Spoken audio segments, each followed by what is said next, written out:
Welcome back to Orange Hat Reviews, everyone. Hope you're all having a good, pleasant morning. It is freezing outside. And with that frozen day, I'm going to give you a pretty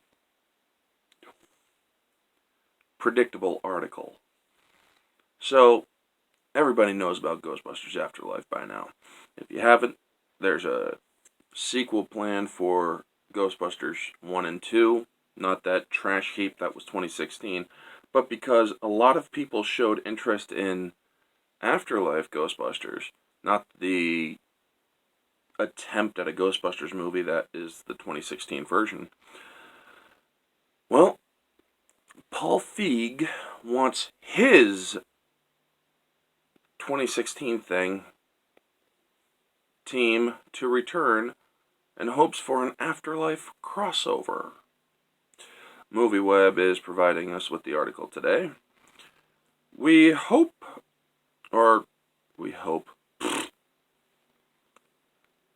we probably won't be seeing a sequel to 2016 Ghostbusters reboot anytime soon, but director Paul Feig is willing to settle for a crossover, as if he has a right to demand anything. This summer, the highly anticipated movie Ghostbusters Afterlife will be hitting theaters, bringing the franchise back to the big screen after a 4-year absence. More like a 3 to 4 decade absence. 89. So 3-decade absence plus, yeah. Hit it, as most of us know, the movie serves as a direct sequel to the original Ghostbusters and its 1989 sequel, completely ignoring the 2016 reboot. And that's why there won't be a crossover. More than likely, this also spells the end of Feig's. I've never really understood how to pronounce that idiot's name. Paul Feig's Ghostbusters canon. Though the director is still holding out hope, oh God bless his heart, for seeing the reboot characters return in a crossover movie. Speaking at Television Critics Association panel for Zoe's Extraordinary Playlist, a movie I've never heard of, Feig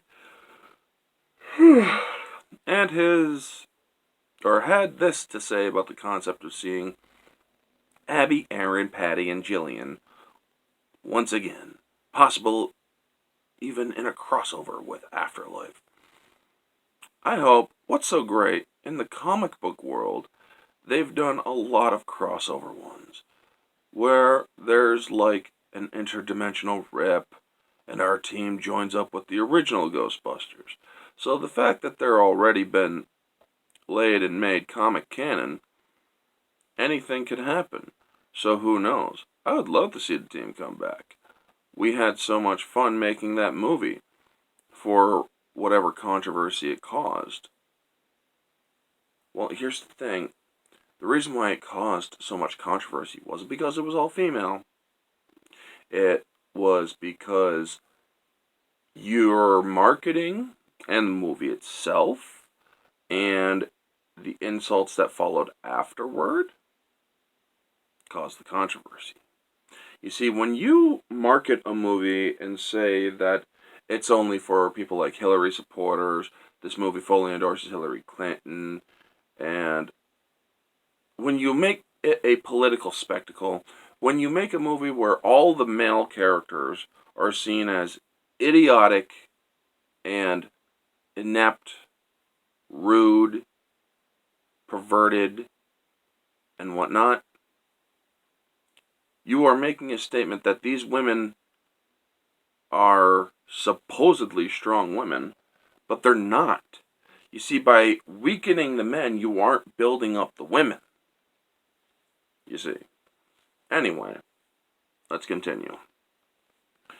The comic book crossover Paul Feig is referring to was released by IDW Publishing in 2017, called Ghostbusters 101, a 6-part series that featured the team of Ghostbusters from '84 original, partnering with the ladies from the reboot when their universes are inadvertently merged together.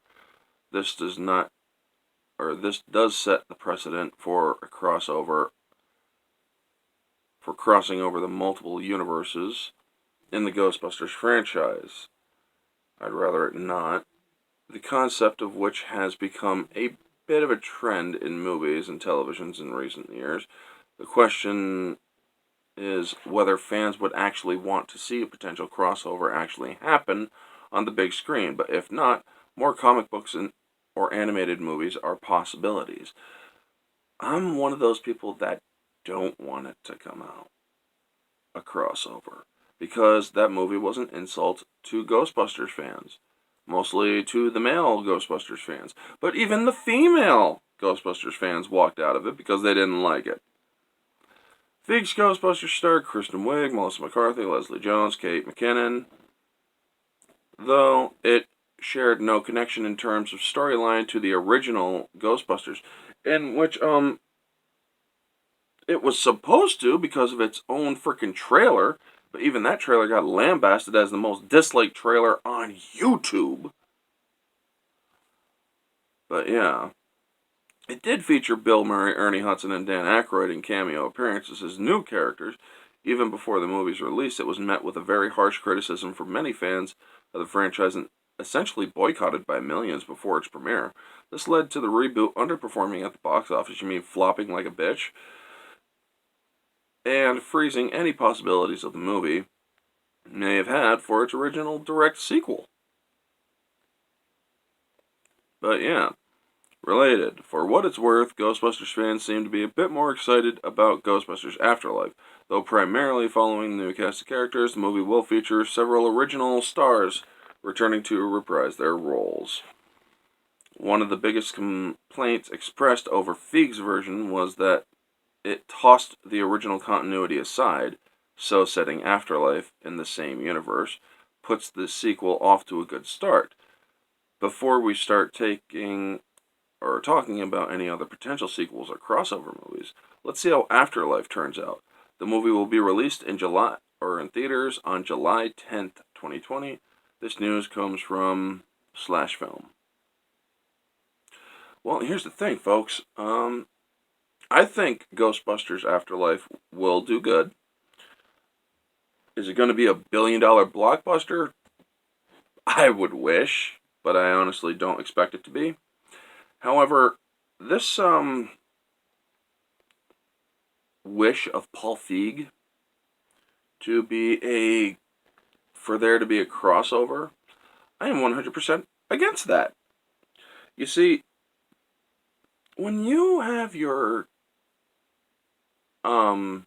cast of a movie that was not done well, was a CGI fest in the worst way, and all the female characters of your cast insult men both on screen and behind the scenes, and then when they announce a reboot with a direct sequel to Ghostbusters 2, and you have one of your cast members go absolutely crazy to the point where she goes on to social media and says, "Oh, just F us, right?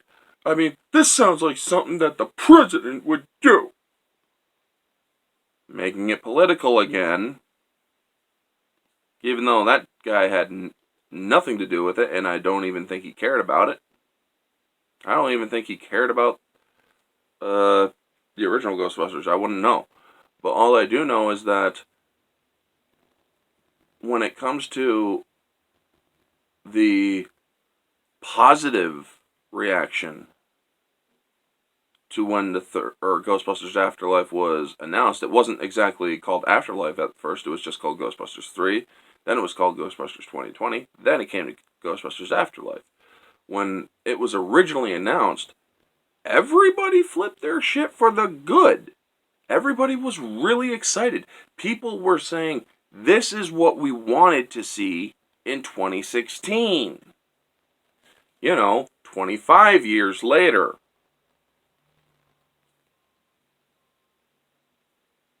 27 years later. Sorry, my math. Anyway, that's the video, folks. You all know the drill. Like, comment, subscribe, share, all that jazz. Let me know down in the comments below what you think. Are you excited about a crossover between that attempt at a Ghostbusters movie and the Ghostbusters Afterlife film? Or would you rather that 2016 attempt fade into obscurity? Let me know all your thoughts down in the comments below, folks. This has been Orange Hat Reviews. Catch y'all on the next one.